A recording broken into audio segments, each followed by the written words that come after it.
I used to think I'm too lazy or underdisciplined or too sensitive or just not strong enough to have a normal life.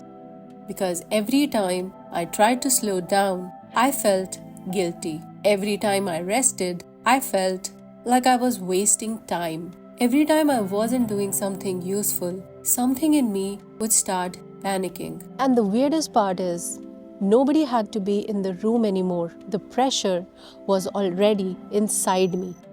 I could be alone, in my own house, in my own garden, with no one watching me, and still feel like I was about to get in trouble for not doing enough. That is the part I didn't understand for years. I thought burnout meant I had worked too hard for a little while. But now I see burnout can also happen when you spend your whole life performing safety, trying to be acceptable, trying to be useful, trying to be easy, trying to be strong, trying not to need too much, trying to not feel too much, trying to not disappoint anyone. And then one day, your body just says, I can't keep pretending this is normal. I have been thinking about this a lot lately.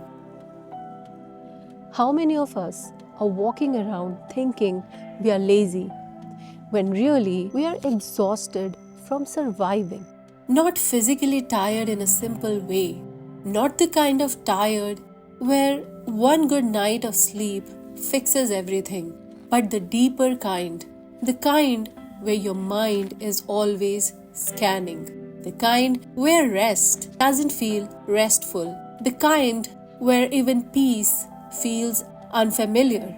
The kind where you finally get a quiet day and instead of enjoying it, you feel restless. Like you should be doing more. Like you are falling behind.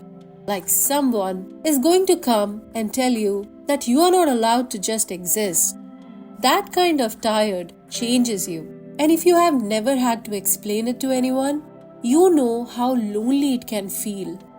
Because from the outside, your life may not look dramatic. You may be functioning. You may still be working. You may still be paying bills. You may still be answering messages. You may still be doing what needs to be done. So people assume you're fine.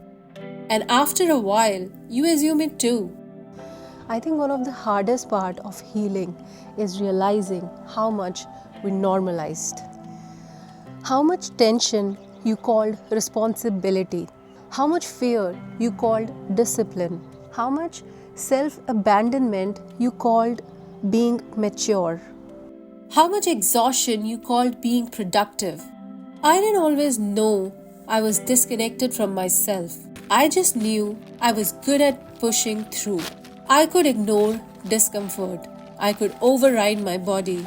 I could tell myself, just finish this first. Just get through the day. Just get through this week. Just get through this situation. Just don't make it worse. Just don't upset anyone. Just don't fall apart. It looks strong on the outside, but inside, it's not strength. It is survival. And survival is not meant to become your whole personality. But sometimes it does. Sometimes you become so used to managing everything that calm feels almost suspicious. You don't trust ease. You don't trust kindness. You don't trust simple days. You don't trust good things when they arrive without you earning them through suffering.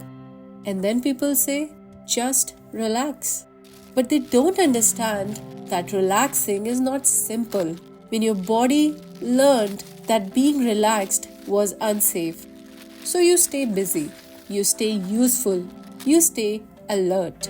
You keep proving, you keep producing, you keep fixing. Because at least pressure feels familiar. At least pressure gives you a role. At least pressure tells you who to be. But peace asks you who you are when you are not performing. And that can be terrifying. That's why I think I keep coming back outside. Not because the garden magically heals everything. It doesn't. Some days I come outside and I'm still anxious. Some days I'm irritated. Some days I don't feel peaceful at all. Some days the garden is messy. I am messy. The weather is wrong. I'm behind on everything. And nothing looks like those beautiful, slow living videos. But there is something about being here that makes it harder to lie to myself. The garden doesn't care if I sound impressive. It doesn't care how productive I was this week. It doesn't care what I achieved. It doesn't ask me to explain my worth before I touch the soil. It just exists.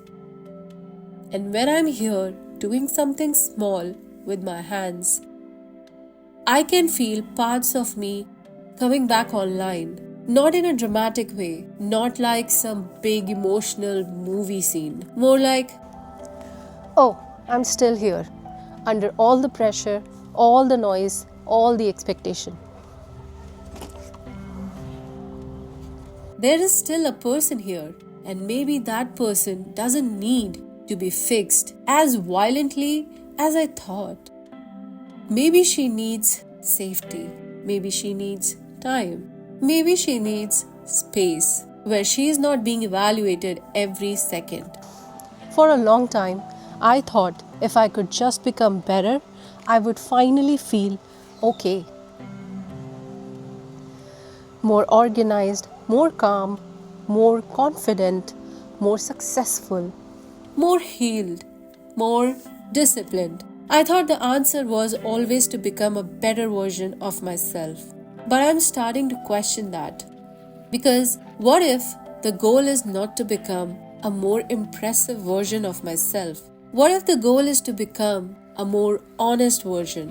A version that can say I am tired without feeling ashamed. A version that can say this is too much before breaking. A version that can rest without needing to justify it. A version that can choose a slower life without feeling like she failed at a faster one. That is the part I'm learning now. Slowly, not perfectly. Because honestly, I still fight it. There are still days when I measure myself by how much I got done. There are still days when I turn everything into a checklist. Even healing, even gardening, even content, even rest. I can take the most peaceful thing and somehow make it another thing I have to perform. And that's how I know the conditioning is deep. Maybe you know what I mean. Maybe you also have hard time doing things slowly. Maybe you also feel guilt when you rest. And maybe you keep waiting to feel peaceful. But when life finally gets quiet, you just feel uncomfortable. Maybe you thought something was wrong with you because you couldn't enjoy the calm you said you wanted. But what if nothing is wrong with you? What if your body is just used to pressure? What if you lived so long in environments where you had to anticipate, adjust, perform, or protect yourself that now your nervous system doesn't immediately recognize peace as peace? It recognizes peace as a gap, as uncertainty, as a place where something might go wrong. So instead of relaxing, you start looking for a problem. You start creating one. You start overthinking. You start scrolling. You start cleaning. You start planning. You start fixing your life at midnight. Yes. Not because you're lazy, not because you're broken, but because stillness brings up everything busyness helped you avoid. That realization changed something for me because I spent so much time judging myself for not being calm enough, not being healed enough, not being productive enough. But maybe judgment was never going to get me where safety was supposed to take me. I think a lot of us are trying to heal ourselves using the same pressure that hurt us. We turn healing into another performance. We want a perfect morning routine, a perfect mindset, the perfect body, the perfect nervous system, the perfect slow life, the perfect garden, the perfect peaceful personality. And then, when we don't become that person fast enough, we shame ourselves again. So the same old voice just changes clothes. Before it said, "You're not successful enough." Now it says, "You're not healed enough." Before it said, "Do more." Now it says, "Heal better, faster." But the pressure is still there. And I don't want to live like that anymore. I don't want to turn my healing into another job. I don't want to turn my garden into another place where I have to prove I'm doing life correctly. I don't want to turn this next chapter into another performance. I want it to be real, messy sometimes, slow sometimes, quiet sometimes, unimpressive sometimes. Because maybe peace is not supposed to look impressive from the outside. Maybe peace is allowed to look boring. Maybe peace is allowed to look like sitting outside with seed boxes and not rushing. Maybe peace is allowed to look like doing one small thing and letting that be enough. Maybe peace is allowed to look like a life that doesn't constantly explain itself. And that's why starting seeds feel different this year. Not because seeds are some perfect metaphor, but because they remind me of pace. They remind me that not everything responds to pressure. Some things respond to care. Some things respond to warmth. Some things respond to consistency.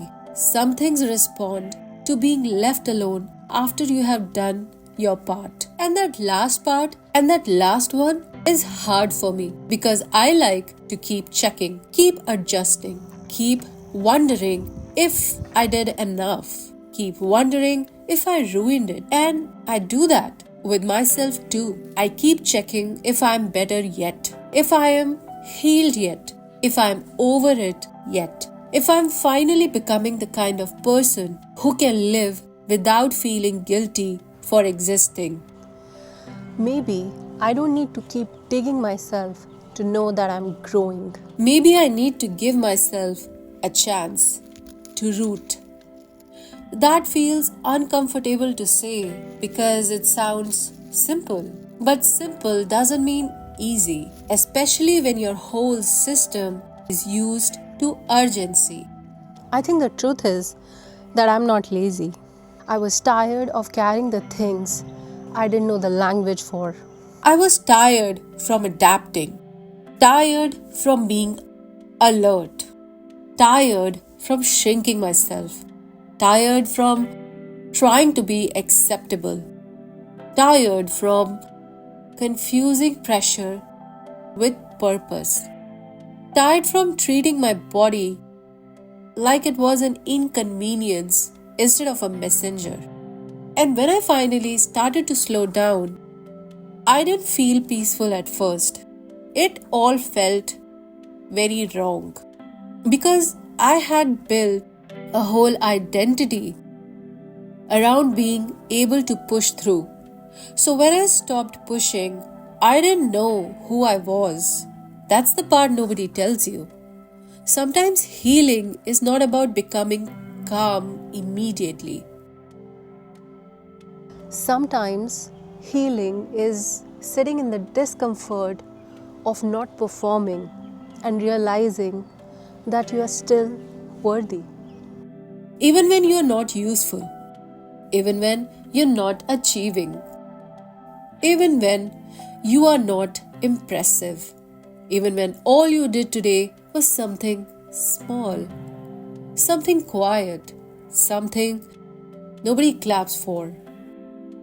So this is where I am right now, in the garden, starting small, trying not to force everything, trying not to turn my life into another race, trying to notice when I'm moving from fear instead of care, trying to build a life that my body doesn't have to survive. And maybe that is what growth looks like for me now.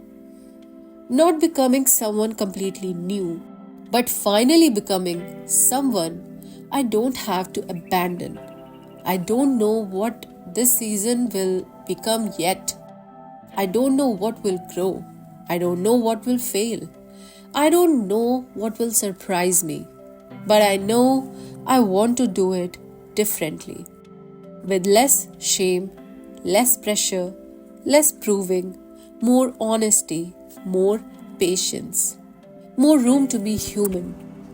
So, if you are also in the season where you feel behind or tired or like you should be doing more, maybe this is your reminder too. You're not lazy because you need rest. You're not failing because you're moving slowly. You're not broken because peace still feels unfamiliar. Maybe you are just learning how to live without pressure. And maybe that takes time. So today, I am starting with seeds. Not because seeds fix everything, but because if you're rebuilding your life quietly too, stay with me. We will grow slowly, without forcing ourselves this time. Small beginnings still count. And I want to believe that this one does too.